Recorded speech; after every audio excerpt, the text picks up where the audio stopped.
Hello and welcome to this edition of A Conversation With. I'm Jim Marshall of the New Bedford Cable Network, and joining us today is the Executive Director of the New Bedford Ocean Cluster, Jennifer Downing. Welcome to the program. Thanks for coming in.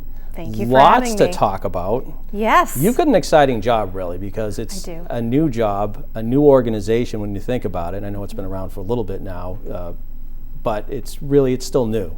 Very new. So every day you go to work and there is just, it's new. It is, but that's part of the excitement. Exactly. Tell it for a lot of folks, 'cause I don't think they know about the New Bedford Ocean Cluster. I mean, there has been press about it and what have you, but I think a lot of people associate the Port Authority with more, but this has been something that's been in the works for a long time, and now it's fruition. Tell us a little bit about the Ocean Cluster. Sure.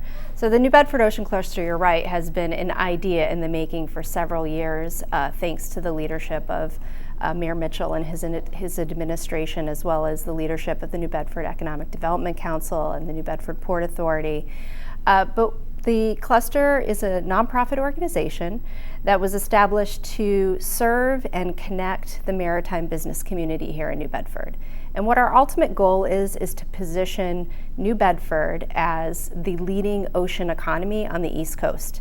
And we're going to attempt to do that by focusing on four interrelated marine industry pillars. And those are aquaculture, commercial fishing and processing, innovation and technology, and offshore renewable energy.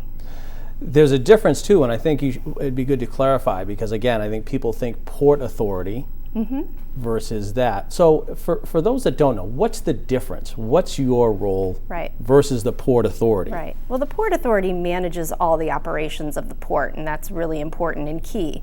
But we work very closely with the Port Authority. They are working very closely with an audience and a stakeholder that's important to us, and that's the commercial fishing industry, which is so robust here in New Bedford.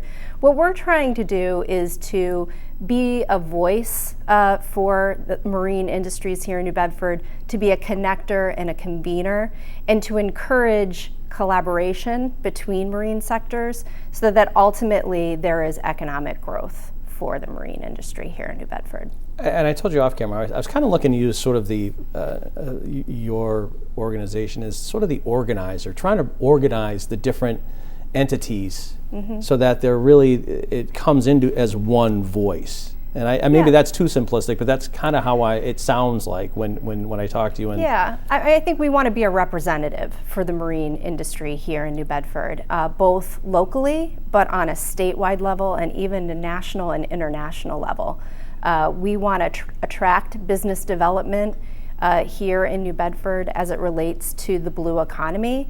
And to do that, we need to promote and advocate New Bedford and for New Bedford, and why doing business here is the right place to do business. And again, we do that locally, but also we need to do that into international markets.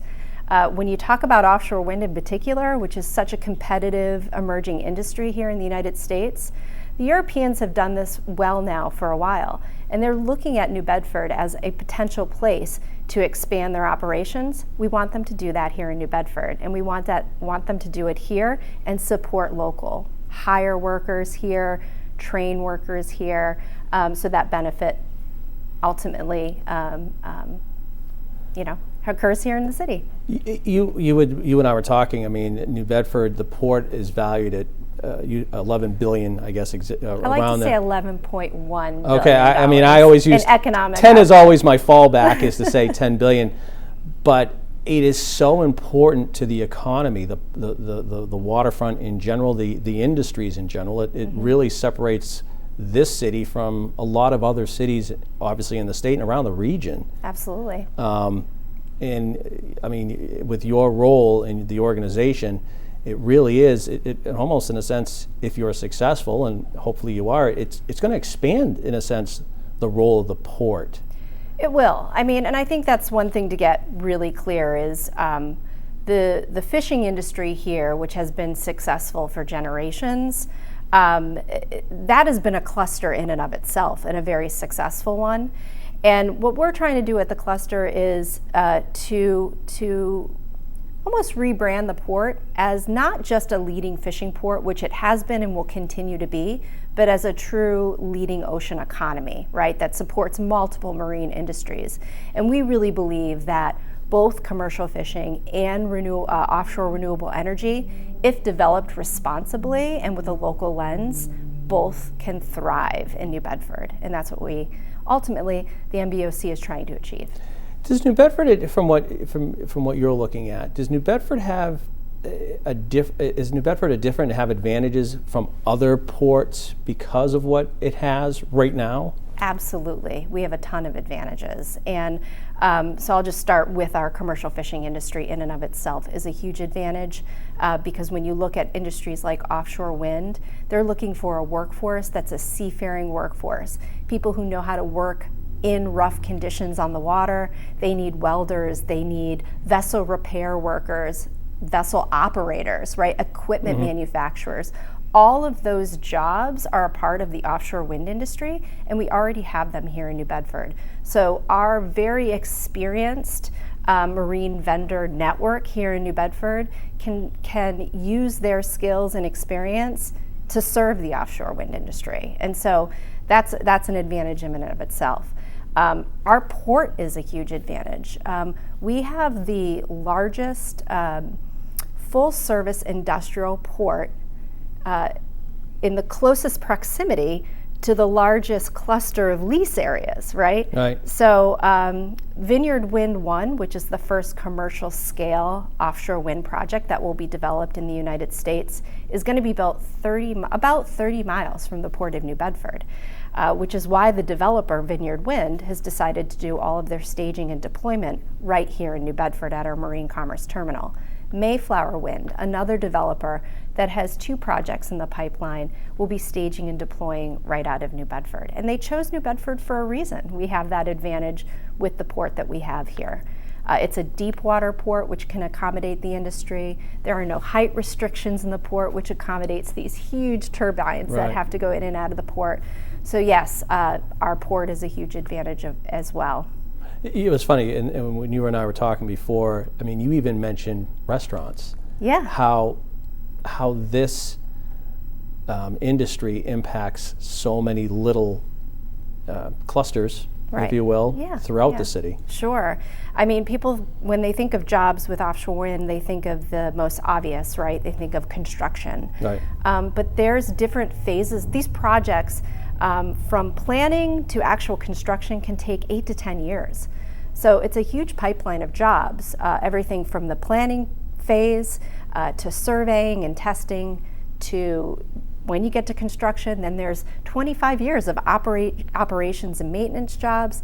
And through all of those phases, there are workers that are using restaurants, that are staying in hotels here, using the coffee shops, using the supplies.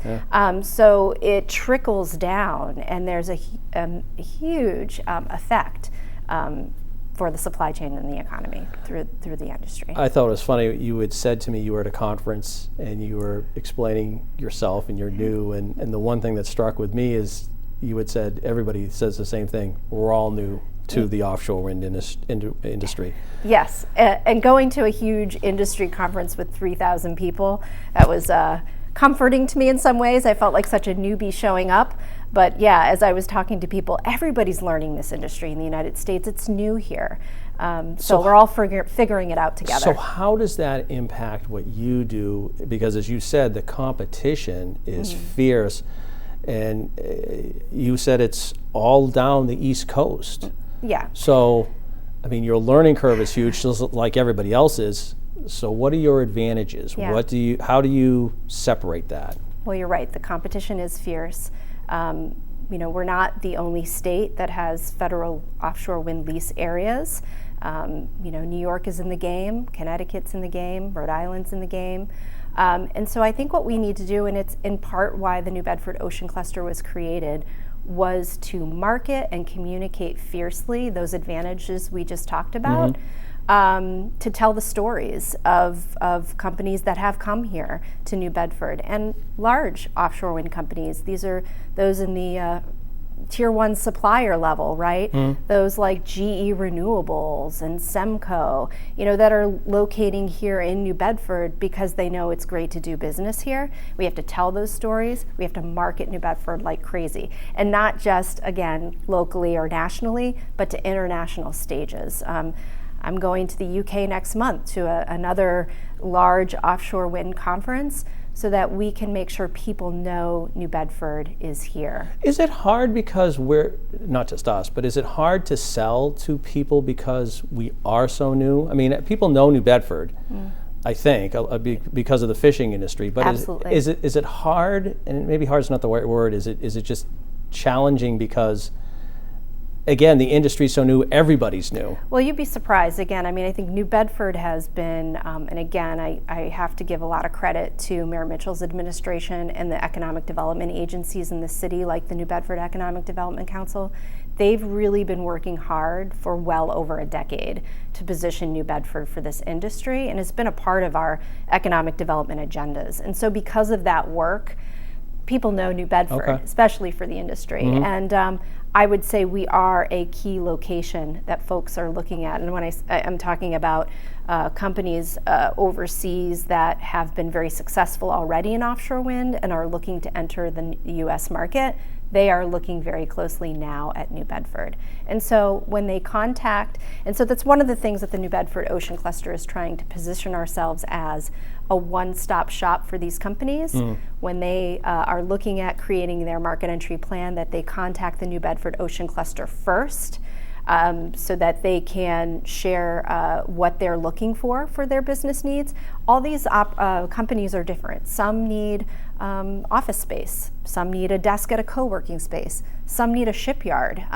Some need huge manufacturing space. And so we want to be a trusted local organization here on the ground that understands the local business community, what our assets are, what kind of infrastructure we have in place, so that we can either help them directly or point them into the direction of whatever resource they need, so that they're responded to quickly and we get them here. I think it's funny how, what businesses, I mean, I guess in theory, you never know what business is going to call looking for something, because it may be something they're all very different. Exactly, but nothing, you would think it wouldn't even tie into it, and then when they make a pitch, it's like, oh yeah. But again, it's new, so like I said, it's new. You wouldn't know what's going to come down the pike. Right. Yeah, and from the foreign investment standpoint, what we're trying to do is really develop relationships with foreign trade councils, trade mission associations, so that we can get delegations of companies visiting or even going there overseas to develop that relationship, so that they know they can rely on the MBOC to point them in the right direction or get them whatever they need to expand their business here. You talk about the public-private and then the academic aspect of it too. Obviously, you're working with UMass Dartmouth, BCC, Mass Maritime, I would assume too. All three of them are local. Yes, I mean, part of what we're trying to do, I mean, if we're going to be successful, we have to develop relationships with the private sector for sure, but we have to have relationships with the public sector. We are working closely with Bristol Community College right now and their National Offshore Wind Institute, starting to have conversations with how we can work more closely with UMass Dartmouth, SMAST. Again, we're still in the stakeholder engagement phase and development of what we're trying to do, but for us to be successful, we have to have those kinds of partnerships, and that's important for all kinds of reasons. I mean, we think about the opportunity for startups and innovation. You have to integrate local academic institutions. Well, you were talking technology right is one of your pillars. Absolutely, and also in terms of workforce, we need to make sure that we are connecting with Mass Maritime, with New Bedford Vocational Technical High School, making sure that they understand. We're talking to the developers, OEM and Tier 1 suppliers, and starting to understand what their workforce needs are going to be. And so part of what we're trying to do at the MBOC is to be that information sharer, to make sure that you understand what's coming down the pike, and you can respond with the appropriate programs and certifications and experiences for students so that they're ready to enter the industry. And that's got to be an advantage because you have those educational institutions right in your backyard. Right here. We have such a strong network of stellar academic institutions SMAS here. is right next to us. Right, so we're really fortunate. Another advantage, right, when you think about advantages for offshore wind industry here. Right, Invoke, and I mean, they're all four that you mentioned are right here. Right here. Curious, because you were talking about obviously commercial fishing and processing, and as you're talking about being an advocate, I mean, you're walking not a fine line, but you're trying to balance the needs of the fishermen, the needs of the offshore wind folks, and so that everybody can be happy and be productive. Yeah, I mean, let's face it, our commercial fishing industry, they have been successful here, like I said, for generations, and they rightfully have reason to be concerned about a new industry as huge as offshore wind coming in. So we understand that. Like I said previously, we believe that both industries, if the offshore wind industry is developed responsibly, we believe both can successfully thrive here. We have relationship building to do with the fishing industry for sure, and that's again why we were, I think, why we were created, so that we can share information with the fishing industry that we're learning from offshore wind, that we can then relay any concerns, local concerns that the fishing industry has back to the offshore wind industry, and hopefully create that connection so that there is a very clear line of communications around what is happening with this industry coming in. And the processing side of it too, I mean, you've got more and more vessels coming into New Bedford to... Yeah, the port's going to be busy, right? Even busier than it already is. And so it is going to take a tremendous amount of coordination on the part of the fishing industry as well as offshore wind to understand how it's going to change the dynamics of the port. And we want to help facilitate those conversations. And there's been a lot of work done to the port in general. Yep. It's dredged, so it's a little deeper. Obviously, it's a safe haven because of the hurricane barrier in many instances for the fishing industry, so I'm sure that's an attractive thing because you can keep the vessels safe. Yeah, there's been a lot of, Mayor Mitchell's administration has been a huge advocate for infrastructure investment, and as a designated port area, which parts of the New Bedford Harbor is, we are looked at from the state and federal level as primary areas of significance for port investments as it relates to commercial uses and marine uses. We just received, designated for receiving $30 million from the state to support further expansion of the Marine Commerce Terminal. I'm sure you may have heard that the former Eversource Sprague site, which has been looked at for all sorts of developments. I think it was casino several years back. Casino. Now it's going to be redeveloped for offshore wind. Right. It's branded as the New Bedford Foss Marine Terminal, which is just further increasing our capacity to meet the needs of the industry. But there are other investments that the mayor talked about during his State of the City address recently around Leonard's Wharf and others. So yeah, that investment is happening and hopefully can help to support both industries to be successful. Another industry too, and I want to make sure people understand, is aquaculture, and that's on your pillars, one of your pillars. And for those that don't know, there is a difference between aquaculture Yes. and commercial fishing.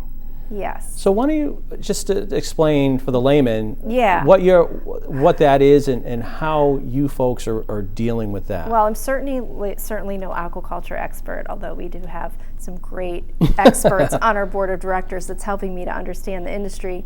But I like to think of aquaculture as it's sort of the intentional growth and harvesting of shellfish, right? Very different than commercial fishing.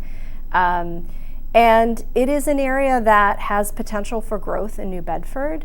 And given our very successful commercial processing facilities here in New Bedford, there's opportunities around new markets around aquaculture here in New Bedford. And you've read more and more in media, in a sense. Mm-hmm. There seems to be an increase in interest in aquaculture. Absolutely, yeah, and it can happen. Aquaculture can happen in the water. It also can happen in a more a growing facility, right? And we've got lots of buildings here in New Bedford, old warehouse sites that could be potential opportunities for new aquaculture type businesses to take shape. So it's something we want to explore here and see if we can help the industry grow here. So I think it's interesting too, and you've talked about it. You're not just, in a sense, the ocean cluster is not just, oh, we're just we're on the water, we're dealing with the harbor. As you said, there's places that you can, warehouses that there's the potential that's, quote, not on the water, but affects, you're impacted by. The marine industry and the economy. Yeah, I mean, innovation and technology, right? Startups need a place to start up, right? And it's not necessarily in the water, but can benefit that. And I think it's one of the things that's really important about our work is sustainability too, right? We want to ensure that our oceans are sustainable and that they're healthy for generations to come. And so that is a value behind our work, that whatever we're doing to promote new industry growth, that it's done so that it's good for people, profit, and the planet. And that's a huge opportunity for innovation and technology to come in, so that we can start to understand the impacts of global warming, how that's impacting our ocean space, and what kind of new technologies can we bring in to support commercial fishing, for instance. There's a lot of boats, there's a lot of gas, a lot of fuel. There's things that can be done more efficiently and aligned, right, to support the planet better. And so that's where the innovation and technology pillar really comes in. It is amazing how much things are tied in with each other that you may not think are tied in. As you just said, climate change. Yeah, that's something that is on your radar. When you look at the most successful ocean clusters, because we're not the first, right? Okay. We're the first here in New Bedford in the southeastern Massachusetts, and we certainly have a unique model, I think, in this country where we're trying to positively intersect two industries like offshore wind and commercial fishing. But there are very successful ocean clusters overseas in Iceland, Belgium, Denmark, the UK. And when you look at what they're doing, part of what makes them so successful is how they, the intersectionality of their marine industries, and that's something we are trying to do here in New Bedford. We know there are opportunities for the commercial fishing industry to make money in offshore wind. And we want them to do that, right? If they're interested, we want to create that pathway for them. At the same time, if you look at wind turbines, there's a lot of early research to suggest that those could be great breeding grounds for shellfish.